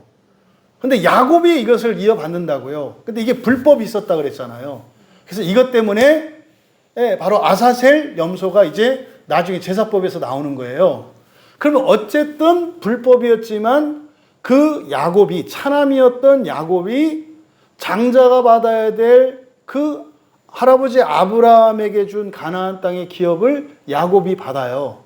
그게 이제 성경에 나와 있죠. 그래서 창세기 25장 33절에서 에서와 야곱이 약조를 합니다. 계약을 맺어요. 팥죽 한 그릇에 그 장자권을 주고 그 땅을 야곱에게 넘겨준다고요. 그리고 그거를 아버지 이삭이 창세기 27장 25절에서 확증을 해줘요. 그게 이삭의 축복이죠. 그때 속아가지고 야곱이 장남 에서인 줄 알고 그 약속에 대한, 그 기업에 대한 축복을 야곱에게 해줘요. 그래서 아브라함에게 하나님이 약속하셨던 기업이 이삭에게 물려졌고, 이삭에게서 야곱에게로 건너가는 거예요. 그게 가나안 땅이잖아요. 그럼 여기서 이제 오해하는 게, 그럼 이스마엘은 뭐냐 이거예요. 이스마엘도 아브라함의 자손인데, 아브라함의 아들인데, 그러면 이스마엘에게는 기업이 있을까요, 없을까요? 네? 있어야 되잖아요, 당연히. 네, 왜요? 왜 있어야 돼요? 그게 하나님께서 약속을 하셨거든요. 약속을. 창세기 17장 20절에서 이스마엘도 어떻게 해요? 12지파, 큰 나라, 큰 민족을 이룰 것에 대한 약속이 있어요. 그러니까 이스마엘의 기업이 있어요? 없어요? 있다고요. 그러면요, 믿음의 계보를 따르는 이삭에게만 기업이 있는 게 아니라 엇나간 이스마엘에게도 기업이 있어요. 이게 지금 잘못 오해돼서 여기서 이제 이중예정, 선택과 유기로 이 본문을 해석을 하는 거예요. 그래서 이걸 착각을 해가지고 창세기 21장 10절에 보면 이제 이때가 언제예요? 사라와 이스마엘이 쫓겨나는 장면이잖아요. 창세기 21장 10절에 그가 아브라함에게 이르되 이 여종과 그 아들을 내쫓으라. 이게 여호와의 사자가 하는 말이에요. 이 종의 아들은 내 아들 이삭과 함께 기업을 얻지 못하리라. 그럼 여러분, 이거는 지금 사라가 아브라함에게 한 말이죠. 쫓아내라. 이스마엘 이거는 내 자식이 아니니까, 하갈의 자식이니까, 이거는 내가 정실인 내 아들 이삭이 당신의 유산을 차지해야지, 이스마엘은 이걸 가질 수 없다. 그래서 이 땅은 이스마엘과 내 아들 이삭이 나눠 가질 수 없다. 내쫓아라 이런단 말이에요. 이걸 가지고 이제 그 기업을 받은 이삭과 받지 못한 이스마엘, 이렇게 해서 이거를, 그러니까 선택과 유기로 이렇게 이거를 오해할 수가 있어요. 매우 잘못된 거죠. 분명히 어떻게 했어요? 이스마엘은요, 하나님께서 이스마엘에게 주신 기업에 대한 약속이 이미 있었단 말이에요. 그리고 실제로 창세기 25장 18절에 보면은 이스마엘의 거주하는 땅, 그들의 기업이 있어요. 그래서 이스라엘의 남부 지역에서 애굽으로부터, 그리고 이 팔레스타인 요단강 건너편 동편 아라비아 지역, 여기가 이스마엘의 기업이 돼요. 그러니까 이스마엘에게도 기업이 있단 말이에요. 그러니까 아브라함과 이삭과 야곱의 기업만 있는 게 아니라 이스마엘의 기업도 있다. 또 바로 이 기업을 이제 이어받는 게 아브라함의 기업을 이어받는 게 바로 이제 출애굽한 이스라엘 민족이잖아요. 그렇죠? 출애굽할 때 그들을 인도하시는 게 아브라함에게 약속하셨던 그 기업. 그래서 구약의 기업의 핵심은 가나안 땅을 향해서 가고 있어요. 그럼 이 가나안 땅은 어디예요? 종말론적으로 얘기하면 낙원이라고요, 낙원. 그리고 종말론적으로 하나님의 나라가 되는 거예요. 그런데요, 그 가나안 땅 말고도 다른 기업이 있어요, 없어요? 있잖아요, 이스마엘의 기업도. 그러면 이스마엘의 기업, 다시 말해 가나안 땅을 제외한 아브라함에게 약속한, 그래서 그 상속되어지고 언약이 갱신되면서 이어지는 그 가나안 땅에 대한 그 약속은 사후에 종말론적으로 낙원에 대한 약속이에요. 낙원에 대한 약속. 그러면 그 바깥에 있는 땅들은 어떤 기업이겠어요? 종말론적으로 보면 지옥이에요. 지옥이라고요, 그게. 그러니까 없는 게 아니에요. 있다고요. 그러니까 지옥도 뭐예요? 하나님의 기업이라고요. 근데 그 기업은 뭐예요? 자기가 고랄, 제비 뽑기를 뽑아서 선택한 기업이라니까요. 이게 선택한 기업이에요. 그러면 전체적으로 보면은 하나님이 공동으로 우리에게 주신 기업은 사실은 이 세상 전체가 되고요. 왜요? 예수님께서 제자들한테 뭐라고 그러셨어요? 세상 땅끝까지 가라고 하셨잖아요. 그리고 종말론적으로는요, 그게 새하늘과 새 땅이에요. 그러니까 새하늘과 새 땅은 모두에게 기업으로 주신 클레로노미아예요. 그러면 전체 하나님의 창조 세계가 클레로노미아인데 그 안에는 이렇게요, 나뉜다고요.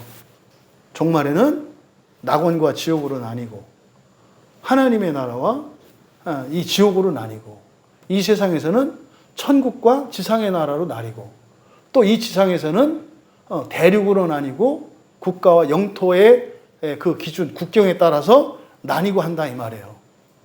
그러면 이 기업이라고 하는 것은 앞서 말씀드린 것처럼 제비를 뽑아서 우리가 선택하는 거라 그랬잖아요. 그러니까요, 우리가 참여해야 돼요. 그래서 바로 공동 전체, 공동으로 주시는 전체의 땅, 가나안 땅, 이스라엘로 말하면 그 땅을 차지할 때 어떻게 하냐면 싸워서 이기고 차지해야 되죠.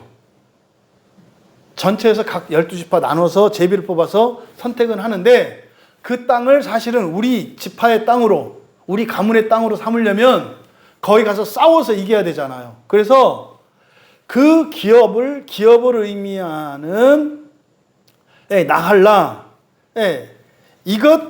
그 기업에 찾아갈 때 이거의 동사형이 나하르입니다. 나하르는 기업을 차지한다라는 뜻이에요. 기업을 차지한다. 그러면요, 싸워서 이겨야 차지하는 기업이에요. 그러니까 하나님이 주신 땅도 거저먹는 게 아니라 뭐 해야 된다고요? 싸워서 이겨야 한다고요. 여러분이 어떻게 돼요? 죽어라고 성경 공부하셔야 되고, 죽어라고 기도해야 하고, 죽어라고 하나님의 말씀을 따라 살아야 한다고요. 그래야 그 땅을 차지한다고요. 이게 나하르라고 하는 동사를 통해서 나타나요. 그래서 출애굽기 23장 30절에 약속이 있어요. 우리가 그럼 우리 힘으로 싸워서 하는 게 아니라 제비뽑기는 하나님과 사람이 함께 하는 일이라고 그랬죠. 이게 나하르예요. 하나님이 기업으로 주신 그 땅을 차지하는 게 나하르라고 하는 동사를 나타내는데, 이걸 잘 설명하는 게 출애굽기 23장 30절입니다. 여기 이렇게 돼 있어요. 내가 번성하여 그 땅을 기업으로 얻을 때까지 내가 그들을 내 앞에서 조금씩 쫓아내리라. 여기서 기업을 얻을 때까지, 기업을 얻는다, 기업을 차지한다, 이게 나하르이거든요. 싸우는데 홀로 싸우게 하시는 게 아니라 어떻게 하신다고요? 하나님이 쫓아내신다고요. 그런데 어떻게 쫓아내신다고요? 조금씩. 이게 우리의 성화의 진전이에요. 여러분이 부활에 이르기까지, 그 하나님 나라의 기업을 얻기까지 여러분들이 계속해서 싸워가야 되는데 조금씩 쫓아내 주신대요. 이게 오늘 본문에서 이야기한 성령께서 하시는 속량이에요. 성령께서 하시는 속량. 한 번에 확 안 해. 확 하면 어떻게 돼요? 우리가 심장마비 걸린다니까. 이상해진다니까요. 이 세상에서는. 그 다음에, 그러니까 그 기업은 뭐다? 싸워서 이기고 차지해야 하는 기업이다. 지금 기업의 특성에 대해서 말하는 거예요. 또 앞서 말씀드린 것처럼 아브라함에게 약속하신 기업이 있고 순종한 자들이 그 기업을 이어받아요. 그죠? 근데 불순종한 자들에게도 기업, 그 이스마엘의 기업이 있었잖아요. 근데 그 가운데에서 레위지파, 그리고 아론의 자손인 제사장들에게 약속된 또 다른 기업이 있어요. 또 다른 기업. 그게 이제 앞서 인용했던 민수기 18장 20절이에요. 뭐다? 내가 너의 분기시고 너의 기업이다. 이게 무슨 말이에요? 여러분들은 이해되세요? 내가 너의 분기시고 너의 기업이야. 여호와는 예수 그리스도라고요. 뭐예요? 예수 그리스도의 영광에 이르는 거예요. 이게 뒤에서 뭐라 그랬어요? 그의 영광의 찬송을 위하여 페리포이에시스, 전적으로 창조된 자 그랬잖아요. 이게 아론에게 주신 내가 너의 분기시고 너의 기업이야. 그러면 이게 의미하는 바가 바로 첫째 부활에 참여해서 하나님 나라에 들어간 자들이 누리게 되는 거예요. 그러니까 아론에게 말씀하셨던 이것은 베드로 사도가 우리에게 목표로 삼아야 되는 것을 뭐로 한다고요? 하나님의 나라, 부활. 그렇죠? 그래서 우리를 뭐라고 한다고요? 왕족 제사장이라고 한다 했잖아요. 왕족 제사장 3중직을 감당하셨던 분이 누구세요? 예수 그리스도잖아요. 그러니까요. 신이 되어서 신의 나라에 들어가는 것, 이것을 아론에게 그렇게 말씀하신 거예요. 내가 내 기업이고 내가 너의 분깃이다.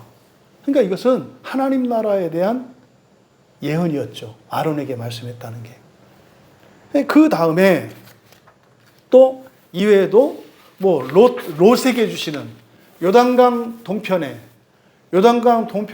거하는 암몬이 있고, 그렇죠?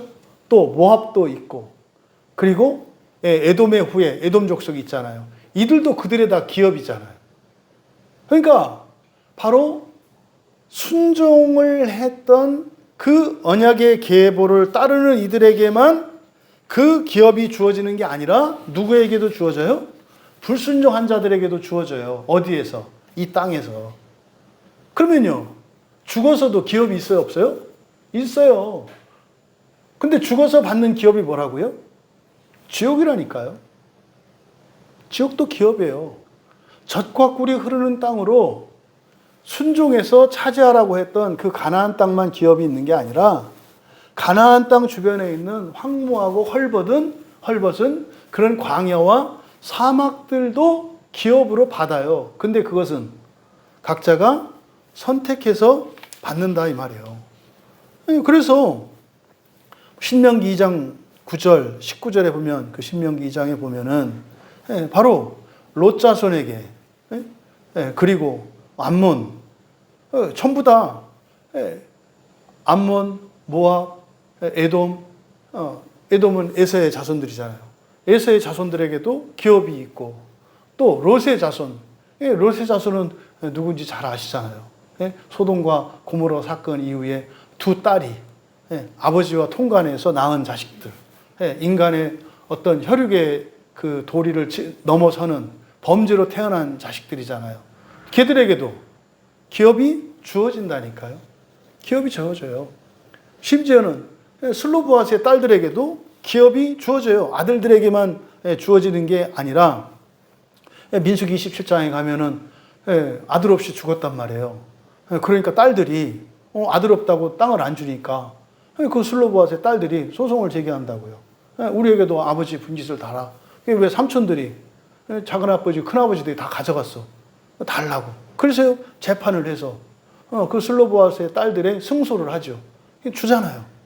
그러니까 아들이 없어도 그러니까 딸들도 기업을 받아야 안 받아요? 받아요. 성경에서 기업 못 받는 사람은 없어요. 근데요, 어디를 받느냐가 다를 뿐이에요. 어디를 받느냐가 다를 뿐이에요. 구원은 뭐예요? 다 같이 받는 구원이 있어요. 근데요, 어떻게 받느냐가 다 다르다 이 말이에요. 놀라운 말씀이 있죠. 신명기 32장 8절. 이게 중요한 본문이에요. 이번에 저도 이거를 다시 이제 깨닫게 됐어요. 이게 신명기 32장 8절이 이렇게 되어 있습니다. 지극히 높으신 자가 민족들에게 기업을 주실 때에 인종을 나누실 때에 이스라엘 자손의 수요대로 백성들의 경계를 정하셨도다. 여기서는 두 가지 중요한 가르침을 줘요. 첫째, 이 세상의 경계라고 하는 것은 이스라엘 자손을 중심으로 한다라는 거예요. 이스라엘 자손을 중심으로 한다. 두 번째, 32장 8절을 사역하면 이렇게 됩니다. 지극히 높으신 분이 아담의 자손들을 나누신 민족들이 스스로 기업을 삼게 하실 때 이스라엘의 자손의 수에 따라 백성들의 경계를 세우셨다.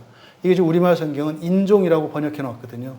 인종이 뭐냐면 그대로 직역하면 인자예요, 인자. 사람이니까. 그래서 아담의 자손들, 그러니까 사실은 모든 사람을 의미하는 거예요. 근데 우리말 성경에는 흐려놨죠. 그러니까 신명기 32장 8절은 굉장히 중요한 말씀이에요.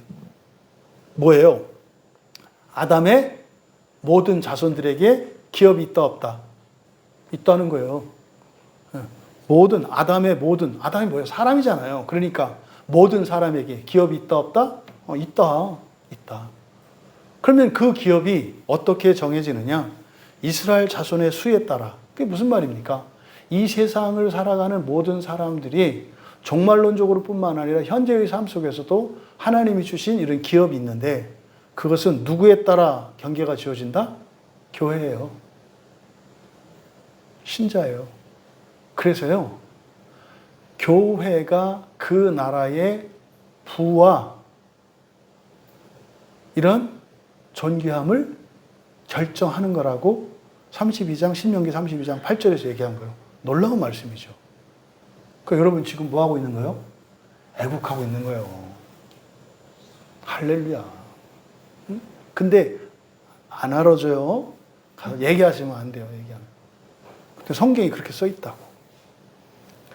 또 뭐 그 이외에도 그렇다면 뭐 이스라엘 12지파 있잖아요. 그 12지파는 가나안 땅에 들어가서 분깃으로 나뉘잖아요. 그렇죠? 그게 이제 여호수아 11장, 13장, 17장과 13장에 가면은 그 이제 분깃 땅을 나눠주는 그 이야기가 나오죠. 그러니까 보세요. 예수를 믿는 그리스도인들 가운데, 뭐 우리 교인들 가운데 여러분의 재산이 다 다르잖아요. 소유가 다르잖아요. 이게 마치 이스라엘에 들어간 12지파의 분깃과 같아요. 근데 그 분깃은 어떻다? 이 세상이 다 하나님의 것이거든요. 그 가운데에서 여러분들이 일단 뭐 해야 된다? 제비를 뽑아야 된다. 제비를 뽑아야 된다. 두 번째, 제비를 뽑았다고 끝나는 게 아니라 어떻게 해야 된다? 나아를 싸워서 이겨야 한다. 그러니까 여러분들이 종사하는 일에 열심을 내시고 공부도 하시고 이런저런 방법도 강구하시되 어떻게 한다? 하나님이 함께 하신다. 근데 한 번에 안 해주신다. 조금씩 쫓아내신다. 이것이 구약 성경에서 우리에게 가르쳐주는 기업이에요. 그럼 여러분, 그리스도인의 기업은 무엇이겠습니까? 이 모든 게 그리스도인의 기업이에요. 현세적으로. 그러면 그리스도인에게 주는 기업, 이제 신약 성경의 진술이 필요하겠죠. 마태복음을 가지고 우리가 살펴보면 마태복음 4장 23절에서 예수께서 천국 복음을 전파하시며 그래요. 천국 복음을 전파하시며 백성의 모든 병과 모든 약한 것을 고치셨다. 바로 천국 복음이 천국입니다. 그리스도인의 기업, 우리가 소망해야 하는 기업, 그 기업은 뭐예요? 천국이에요. 천국. 그래서 바울 사도가 디모데후서 4장 18절에서 주께서 나를 모든 악한 일에서 건져내시고 또 그의 천국에 들어가도록 구원하시리니. 그러니까 바울 사도가 소망했던 기업이 뭐였어요? 천국이었잖아요. 이게 종말에는 낙원으로, 그리고 마침내 예수 그리스도, 그러니까 개인적 종말, 죽음 뒤에는 낙원으로, 그리고 예수 그리스도가 오시는 종말로는 하나님 나라로. 그래서 천국이 낙원, 그러니까 천국에서 낙원에서 하나님의 나라로 시간적인 진전이 있어요. 지금 우리에게는 저 위에 천국이 있죠. 우리가 현재 맛볼 수 없는. 근데 죽어야 맛봐요. 어떻게? 낙원으로, 영혼의 상태로. 그런데요, 완전한 하나님의 자녀가 되어서 하나님의 나라를 경험하게 돼요. 그래서 천국에서 낙원으로, 낙원에서 하나님의 나라로라고는 기업의 진전이 있어요. 성경에.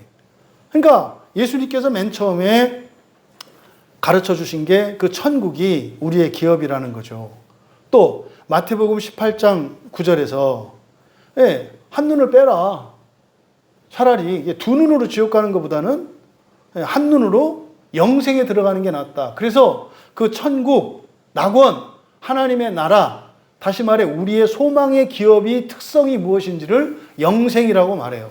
영생. 이 영생은 뭡니까? 우리가 가지고 있는 육체의 생명과 다른 거예요.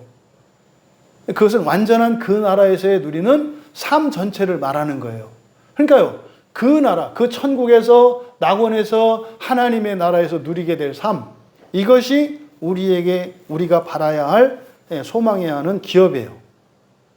마태복음 21장 43절에서는 그러므로 내가 너희에게 이르노니 하나님의 나라를 너희는 빼앗기고 그 나라의 열매 맺는 백성이 받으리라.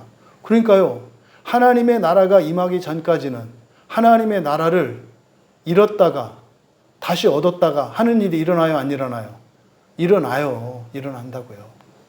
그래서 어떻게 해요? 구약의 백성들 가운데 출애굽하고 홍해를 지나서 구원받았지만 불순종해서 광야에서 엎드러지는 사람들이 있고, 또 거기에서 살아남았어요. 여호수아와 갈렙이, 그리고 레위 지파가.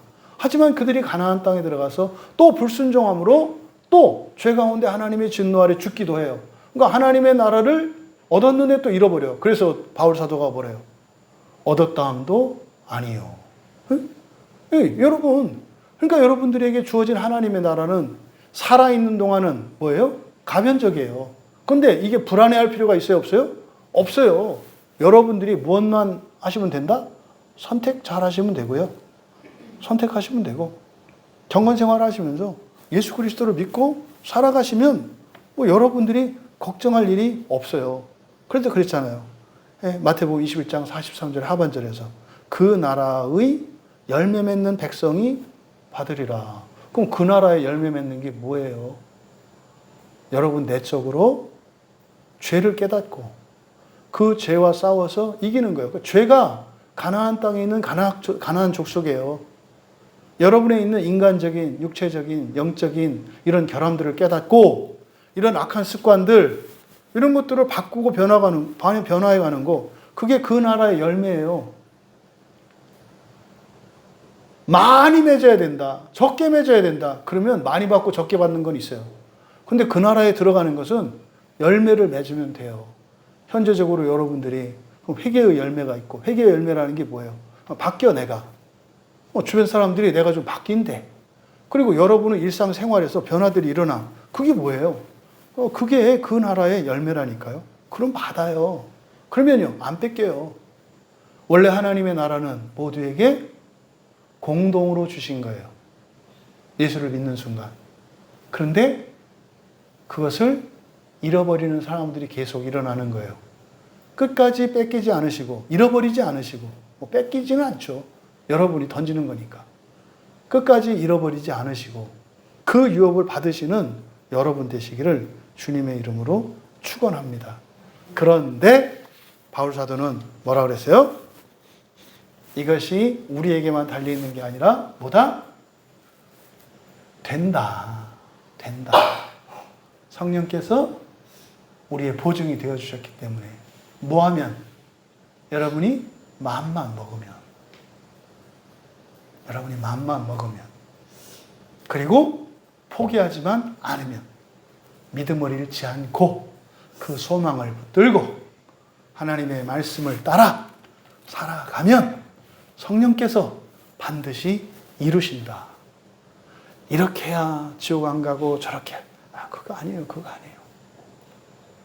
어느 교회에 있던 어떤 삶을 살아왔던 모든 사람들은 지옥에 가지 않을 수 있어요.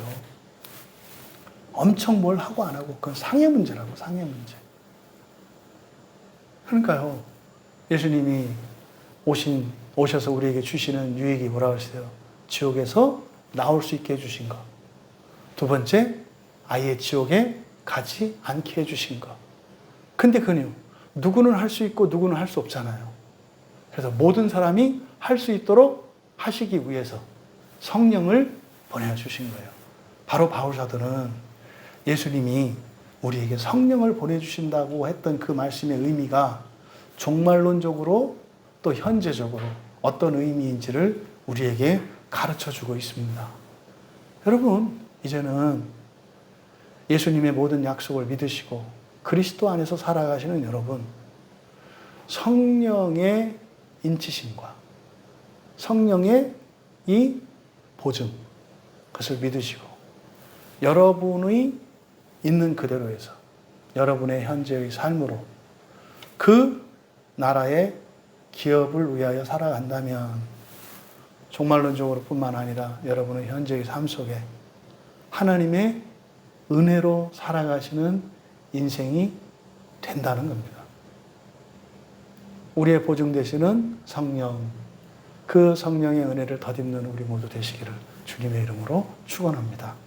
우리 말씀을 생각하며 잠시 기도합니다. 여러분, 조금도 의심하지 마세요. 우리가 실수할 수 있고요, 부족할 수 있어요. 그런데 예수님의 모든 약속이 지옥 가지 않고요, 낙원에 가고 첫째 부활에 참여하는 거, 우리의 참여가 있어야 되고 노력이 있어야 해요. 실천이 있어야 하고. 그러니까 우리는 그냥 하면 된다니까요.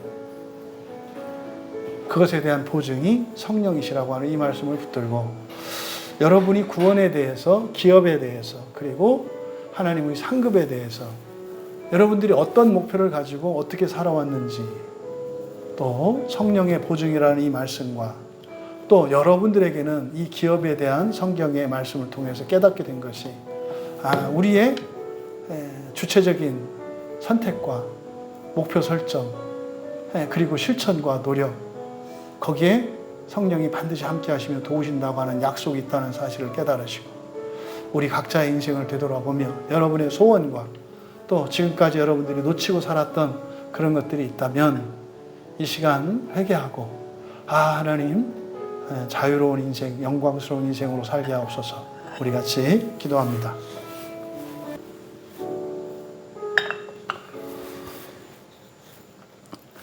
하나님, 그리스도 안에서 성령으로 말미암아 살아가는 삶의 영광이 무엇이며 또한 그렇게 살아가는 우리 그리스도인들의 인생이 어떠해야 하며 또한 우리에게 주신 소망과 또 우리가 행해야 하는 것이 무엇인지 잘 분별하게 하셔서 하나님이 우리에게 주신 모든 기업을 온전히 받고 누리는 사랑하는 주의 자녀들 다 되게 하옵소서. 감사하며 예수님의 이름으로 기도하옵나이다.